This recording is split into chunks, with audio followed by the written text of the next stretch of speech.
If we don't have money to remain at the polling station, you be there like a dormant people.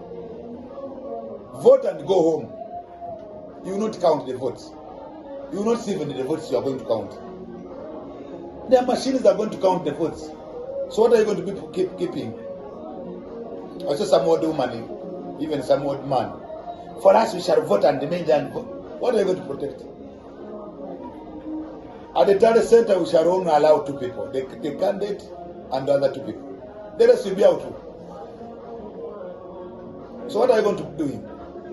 Don't expect, don't even think a day that we will announce Bobi Wine. President Museveni, who's on chair, will still remain in chair. Never think on that day that Museveni will leave this power by voting. No. Don't waste our time. Just go and vote and count what you know. We still want President Museveni. He has done nothing in this country, but a lot he has done. He's going to be the president, believe me or not.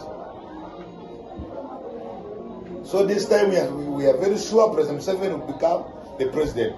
And actually voting, if you can't take me away, it's such a what about the president? If you are still crying for Museveni, General Mwanzo in Uganda is coming also. After Museveni, General Mwanzo in Uganda is coming. Are you going to kill each other? You shout and shout, whoa, whoa, whoa, whoa, whoa.